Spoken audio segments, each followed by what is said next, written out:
La paracha de cette semaine, intitulée Yéthro, ou Yitro selon les traductions, du nom du beau-père de Moshe, n'est pas sans poser un certain nombre de questions. Alors, outre la rencontre de Moshe avec son beau-père et les mesures conseillées par celui-ci pour, en quelque sorte, un petit peu optimiser la manière de rendre la justice par Moshe, il est question d'une autre rencontre exceptionnelle, celle-ci, celle du peuple avec l'Éternel et la promulgation des fameuses 10 paroles, vous savez, les 10 commandements. Alors, nous n'avons pas le temps de les aborder en détail ce soir, mais nous allons quand même essayer d'en parler un petit peu. Mais commençons au chapitre 18, verset 1, donc je lis. « Yéthro, prêtre de Madian, beau-père de Moshe, apprit tout ce que Dieu avait fait pour Moshe et pour Israël, son peuple, à savoir que le Seigneur avait fait sortir Israël d'Égypte. Yéthro, beau-père de Moshe, donc prit Séphora, femme de Moïse, femme de Moshe, qui avait été renvoyée, ainsi que ses 2 fils, l'un se nommait Gershom, et car il avait dit « Je suis un immigré dans un pays étranger », et l'autre se nommait Eliezer, car il avait dit « Le Dieu de mon père est venu à mon secours et m'a libéré de l'épée du Pharaon. » On va s'arrêter là pour le moment. Voilà devant un texte qui semble pour le moins assez étrange, il faut en convenir. Moshe campe non loin de chez son beau-père et il peut peut-être sembler légitime alors que ce dernier effectue une sorte de visite amicale, un peu en voisin quoi. Qui plus est, il vient avec la femme de Moshe et ses 2 fils. Et c'est là qu'il convient peut-être de revenir un peu en arrière pour tenter de comprendre qu'est-ce qui se passe concrètement dans cet épisode. Moshe avait quitté l'Égypte en fuyant devant la colère du Pharaon. Il vient trouver refuge dans le désert et il fait la connaissance du clan de Yéthro. On trouve cela dans le livre de l'Exode, bien sûr, au chapitre 2, les versets 16 à 21 que je lis. Le prêtre de Madian, donc Yéthro, avait 7 filles. Elles vinrent puiser de l'eau et remplir les auges pour faire boire le troupeau de leur père. Mais les bergers arrivèrent et les chassèrent. Alors Moshe se leva, les défendit et fit boire leur troupeau. Quand elles furent de retour auprès de Réouel, qui est l'autre nom pour Yéthro, leur père, il dit « Pourquoi revenez-vous si tôt aujourd'hui » Et elles répondirent « Un Égyptien nous a délivrés de la main des bergers, il a même puisé de l'eau pour nous et il a fait boire le troupeau. » Alors il dit à ses filles « Mais où est-il? Pourquoi donc avez-vous laissé là cet homme? Appelez-le et qu'il vienne manger ici. » Moshe accepta de s'installer chez cet homme qui lui donna sa fille Séphora. Elle mit au monde un fils qu'il appela du nom de Gershom, immigré, car dit-il, « Je suis un immigré dans un pays étranger. » Alors Yéthro est un sacrificateur ou un prêtre de Madian. Alors cela ne signifie pas qu'il adore le même Dieu qu'Israël. En fait, la suite semble même indiquer le contraire. En tout cas, Yéthro est un païen qui, selon la tradition, est fort considéré et il a même été probablement l'un des proches conseillers du roi d'Égypte, en tout cas selon le Midrash. Yéthro semble plutôt prompt à accueillir un étranger tel que Moshe et même à lui donner l'une de ses filles. De là à imaginer que Yéthro cherchait désespérément peut-être un bon parti pour toutes ses filles, peut-être, pourquoi pas. En tout cas, c'est l'une des options retenues par le Midrash. Moshe a donc épousé ici une femme païenne qui peut-être, d'un certain point de vue, pourrait devenir un obstacle, en tout cas une gêne pour son futur ministère. Mais le texte ne condamne pas explicitement, en tout cas, la démarche de Moshe. Finalement, les us et coutumes locales prévalent, en tout cas dans le récit. Moshe aura donc 2 fils de sa femme, Séphora, le premier donc Gershom et le second Eliezer. Ce dernier naîtra quasiment au même moment que son départ de Madian pour retourner en Égypte. Alors, jusque-là, rien de bien extraordinaire, sinon un rapport de Moshe au monde non-juif quand même assez singulier. Arrive un épisode alors très étrange dans la paracha de Shemot, au chapitre 4 et au verset 18 à 26 que nous allons lire. Moshe s'en alla de retour auprès de Yéthro, son beau-père, et lui dit « Laisse-moi, je te prie, retourner vers mes frères qui sont en Égypte, pour voir s'ils sont encore en vie, Et Yéthro dit à Moshe, va en paix. Le Seigneur dit à Moshe en Madian, va, retourne en Égypte, car ils sont morts, tous ceux qui en voulaient à ta vie. Moshe prit sa femme et ses fils, et il les fit monter sur des ânes, et retourna donc en Égypte. Moshe prit le bâton de Dieu. Le Seigneur dit à Moshe, maintenant que tu retournes en Égypte, regarde tous les prodiges que j'ai mis dans ta main, tu les feras devant le Pharaon, et moi je ferai en sorte qu'il s'entête. Il ne laissera pas partir le peuple. Et tu diras au Pharaon, ainsi parle le Seigneur Adonai, Israël est mon fils, mon premier-né. Je t'ai dit, laisse partir mon peuple pour qu'il me serve, et tu refuses de le laisser partir, alors je vais tuer ton fils, ton premier-né. Alors on peut sans doute trouver un peu étrange, bizarre que Moshe, qui s'apprête à accomplir une mission des plus extraordinaires, certes, mais aussi peut-être des plus dangereuses, s'encombre alors d'une épouse et même d'enfants dont l'un est encore un nourrisson. À moins que lui, il ait eu peut-être la pensée ou le souhait de faire en sorte de les rendre témoins de tous les prodiges de Dieu. En tout cas, le Midrash s'attarde un peu sur le fait que Moshe ait employé là un âne, ou des ânes en tout cas, pour se rendre en Égypte avec sa famille. Le Midrash relie d'ailleurs ce détail de l'âne à celui d'Abraham qui s'en était allé pour sacrifier son fils en Genèse 22 dans la Kéda. Il relie aussi ce détail de l'âne à l'avènement du Mashiach. Alors évidemment on peut qu'approuver ce commentaire. Cependant nous lisons au verset 24. Pendant le voyage au campement, le Seigneur le rencontra et chercha à le faire mourir. Séphora prit un silex, coupa le prépuce de son fils et lui fit toucher ses pieds en disant « Tu es pour moi un époux de sang ». Alors il le laissa quand elle dit époux de sang à cause de la circoncision. Alors voilà un texte un peu étrange, énigmatique presque. Et le lecteur ne peut qu'être surpris. Pourquoi Dieu tente-t-il de faire mourir son envoyé ? Comme on l'a déjà vu dans les semaines passées, le rapport de Moshe au sang versé est quelque part assez complexe et difficile à saisir. Ce pour toutes sortes de raisons d'ailleurs que l'on va relever en partie dans un instant. Or, au verset 23, Dieu indique qu'il engage la vie du premier-né du Pharaon, contre la vie d'ailleurs d'Israël, qu'il considère comme son fils premier-né. Alors, de toutes les manières, la mission de Moshe n'est pas une mission facile, et d'entrée, se retrouver à devoir combattre l'Éternel lui-même parce qu'il a failli à son obligation de circoncire son fils est une épreuve de plus dont il se serait sans doute bien passé. Et en la circonstance, Moshe semble même, on peut dire, presque dépassé par les événements. Et il faut que ce soit sa femme Séphora qui comprenne le sens de cette lutte à mort et qui entreprenne elle-même de circoncire son fils. Mais outre la circoncision, c'est le sang qui est au cœur ici du récit. En tout cas, semble-t-il, et qui marque un petit peu le différend entre Moshe et Séphora. Séphora opère avec un silex, la circoncision, conformément à une coutume qu'elle a peut-être pu voir en Égypte. Mais elle ne semble pas approuver ce qu'elle s'est vue contrainte de faire. En quoi Moshe est-il un époux de sang et même plus simplement un homme de sang ? Alors évidemment, Moshe est un homme qui, 40 ans plus tôt, a versé le sang d'un Égyptien. Quoi qu'on en dise, c'est quand même une expérience qui a pu être traumatisante. Il a déjà circoncis son premier fils, Gershom, peut-être d'ailleurs contre l'avis de sa belle famille. Et puis Moshe s'apprête aussi à verser le sang de la nation égyptienne par tous les jugements qui vont s'abattre sur le pays et qui vont juger également les dieux d'Égypte. Même le premier-né de Pharaon va mourir, et il le sait même à l'avance, Dieu le lui annonce.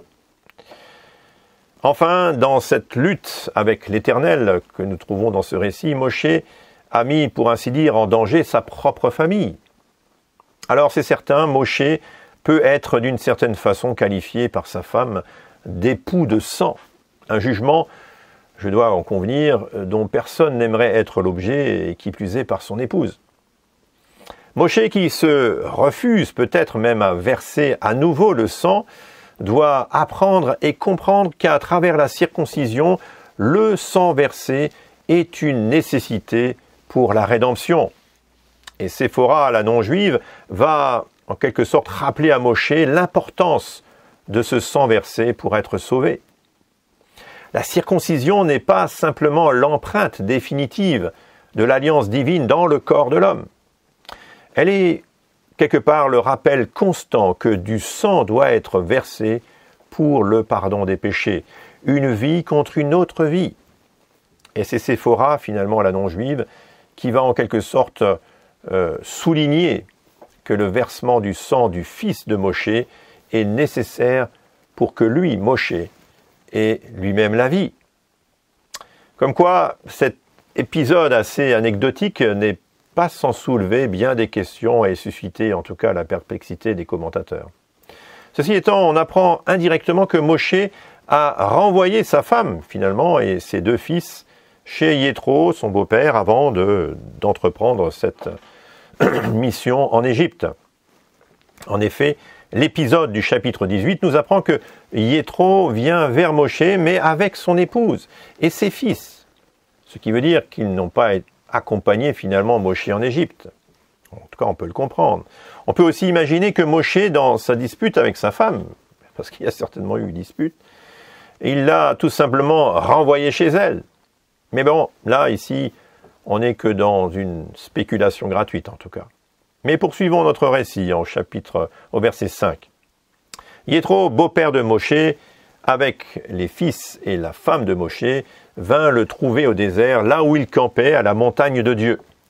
Et il dit à Moshe, « Moi, Yéthro, ton beau-père, je viens te trouver avec ta femme, accompagnée de ses deux fils. » Moshe sortit à la rencontre de son beau-père, se prosterna et l'embrassa. Ils se demandèrent l'un à l'autre comment ils allaient, puis ils entrèrent sous la tente. Alors, le Midrash s'étonne de la façon dont Yéthro vient auprès de son gendre. Moshe ne s'embarrasse pas en général de protocole dans ses rapports avec les Israélites. Il a beau être le chef du peuple, il se tient là, au milieu du peuple, dans des relations, somme toute, plutôt simples et vraiment d'une grande intimité, d'une grande proximité. Comme du reste, Yeshua en aura d'ailleurs au milieu de son peuple. Yéthro est certes un homme honorable par son âge et sa relation particulière avec Moshe, mais il vient là comme ça avec la manière, il ne s'impose pas. Le Midrash a d'ailleurs plusieurs hypothèses pour expliquer ce comportement en relation avec ce qui va suivre. Je pense pour ma part que les deux hommes, Moshe et Yéthro, n'ont jamais été vraiment sur la même longueur d'onde, mais que Yéthro vient là de découvrir une chose capitale pour sa propre foi. Je suggère donc ceci. Yéthro a reconnu que le Dieu d'Israël est le seul vrai Dieu et que toutes ses expériences passées dans l'idolâtrie, a priori, n'étaient que vanité. Cela dit, en passant, même si la confession de foi de Yéthro intervient après que Moshe ait raconté les œuvres de Dieu, rien n'empêche de penser que Yéthro n'en ait eu vent peut-être quelque temps auparavant déjà. C'est peut-être ce qui l'avait peut-être motivé d'ailleurs à venir à la rencontre de Moshe. En conséquence de quoi, Yéthro comprend peut-être ses erreurs passées dans son rapport avec Moshe, les malentendus, les disputes possibles, les non-dits. Et peut-être aussi qu'il avait donné une épouse à Moshe simplement pour l'attacher à son service, tandis que Moshe visait peut-être autre chose. En tout cas, l'incirconcision d'Éliézer était peut-être de son fait, et il a reconnu son erreur en entendant finalement le récit de Séphora quand elle est revenue avec ses deux fils. On ne sait pas ce qui s'est passé exactement, mais il y a certainement eu des dialogues et des explications. Mais quelle que puisse être l'importance des raisons supposées de leurs différends, Yéthro se présente en toute humilité, attendant de Moshe qu'il l'accueille en lui pardonnant peut-être ses erreurs et ses erreurs à lui et aussi à Séphora. En tout cas, Moshe l'accueille avec chaleur et l'invite à un partage fraternel. Moshe a commencé son périple en allant comme un étranger vers le païen Yitro, qu'il a regardé avec peut-être une certaine circonspection. À présent, c'est Yitro qui vient là en étranger, au milieu des Israélites. Et il est accueilli finalement comme s'il était de la famille. Ceci illustre peut-être la perspective de l'accueil mutuel du juif et du non-juif devenu prosélyte, c'est-à-dire celui qui a embrassé la foi dans le Dieu d'Israël. Mais poursuivons, verset 8. Moshe raconta à son beau-père tout ce que le Seigneur avait fait au Pharaon et à l'Égypte à cause d'Israël, ainsi que toutes les choses pénibles qu'ils avaient atteintes en chemin et dont le Seigneur les avait délivrés. Yéthro se réjouit de tout le bien que le Seigneur avait fait à Israël et de ce qu'il avait délivré de la main des Égyptiens. Yéthro dit « Béni soit le Seigneur qui vous a délivré de la main des Égyptiens et de la main du Pharaon, qui a délivré le peuple de la main des Égyptiens. Je sais maintenant que le Seigneur, Adonai, est plus grand que tous les dieux, et cela alors que les Égyptiens les maltraitaient avec arrogance. » Yéthro, beau-père de Moshe, prit un holocauste et des sacrifices pour Dieu. Aaron et tous les anciens d'Israël vinrent manger avec Dieu, devant Dieu, et avec le beau-père de Moshe. Alors au verset 11, d'une certaine manière, Yéthro finit par professer avec une grande solennité sa foi nouvelle dans le Dieu d'Israël et semble même autoriser, d'une certaine façon et assez rapidement, à offrir un holocauste qu'il va partager avec tout Israël. Voilà une réconciliation finalement scellée dans une certaine fraternité, un peu inattendue, il faut en convenir. Dans la perspective messianique et le rôle prophétique de Moshe, cette rencontre illustre sans aucun doute le nouveau rapport entre juifs et non-juifs autour du Mashiach lors de son avènement. Et c'est presque sans transition qu'intervient alors une situation assez inédite dans laquelle on peut s'interroger sur le réalisme des faits. En effet, Yéthro a une attitude assez audacieuse en amenant Moshe à corriger un défaut d'organisation de son leadership juste le lendemain de leur retrouvaille. C'est quand même assez fort. Est-ce une manière de Yéthro de reprendre à nouveau un ascendant sur son gendre? Avait-il tort? On sait que finalement, sa remarque sera très pertinente. On peut se demander comment Moshe ne s'est pas rendu compte d'ailleurs que sa manière de juger le peuple était assez inadéquate et risquait fort évidemment de l'épuiser lui et le peuple. Le Midrash va plus loin dans l'explication du sens à donner au conseil de Yitro. En effet, le Midrash suggère que Moshe avait une manière un tantinet trop familière ou peut-être trop personnelle de se tenir avec le peuple, et que Yéthro interprète mal cette façon de faire, et il lui suggère une organisation plus hiérarchique. On peut imaginer Moshe avoir un peu trop à cœur sa tâche et qu'il en oubliait un peu le côté pratique pour lui et le peuple. Alors Moshe va cependant écouter les conseils de son beau-père, sans vraiment ni se plaindre, ni rechigner, ou même se sentir humilié. Il va mettre en œuvre une organisation qui va certes lui prendre un peu de temps, il faut en convenir quand même, mais ça va rendre en tout cas plus efficace l'instruction et aussi le jugement du peuple dans toutes sortes d'affaires. Il s'agit d'une responsabilisation à tous les échelons de l'armée et la mise en œuvre d'une responsabilisation aussi de nombreuses personnes. Humainement parlant, si l'on prend la situation avec une certaine hauteur, il semble évident qu'avec un peuple aussi nombreux, Moshe se devait bien évidemment de déléguer le jugement rendu au peuple à un nombre plus important de personnes. Cela étant l'intention première de Moshe, peut-être une sorte d'aperçu prophétique de ce que sera le règne du Mashiach sur son peuple. En effet, l'intimité entre le Messie et chaque individu du peuple racheté ne souffrira d'aucune distance. Ainsi donc, si pour le temps présent, la sagesse la plus élémentaire devait conduire Moshe à effectivement suivre les conseils de son beau-père, il en sera différemment dans le monde messianique. Aussitôt après, on peut se demander pourquoi Yéthro ne reste pas avec le peuple d'Israël et avec Moshe. Verset 27, nous lisons, Moshe laissa partir son beau-père et il s'en alla ou il s'en retourna dans son pays. Est-ce que Yéthro avait des responsabilités telles dans son pays qu'il se devait de repartir? Moshe n'insiste pas pour autant et ne souhaite pas forcément le garder, quoiqu'il aurait pu être un conseiller fort utile et un guide aussi dans une région qu'il ne connaissait pas. Craignait-il de faire, enfin Yéthro bien sûr, craignait-il de faire de l'ombre à Moshe? Sa foi ne l'invitait-elle pas à partager la destinée d'Israël? On aurait pu le penser. Eh bien, nous n'avons pas les réponses. En tout cas, pas toutes les réponses. On peut que avoir quelques hypothèses, mais sans plus. En tout cas, dans le cas présent, le non-juif prosélyte ne reste pas forcément avec le peuple d'Israël, et en l'occurrence, Yéthro ne reparaîtra plus dans la suite du récit. Nous ne savons pas ce qu'il est devenu du reste. Nous approchons à présent d'un point culminant pour le peuple d'Israël. Celui-ci est au début de son cheminement avec Dieu, il a déjà traversé un certain nombre d'épreuves, et il a été témoin de nombreux miracles. Pour autant, le peuple a une foi encore très fragile, et même, on pourrait dire, inconstante. La révélation au Sinaï va assurément marquer les esprits et va montrer à tout le peuple la parole de Dieu, les 10 paroles emblématiques de la Torah.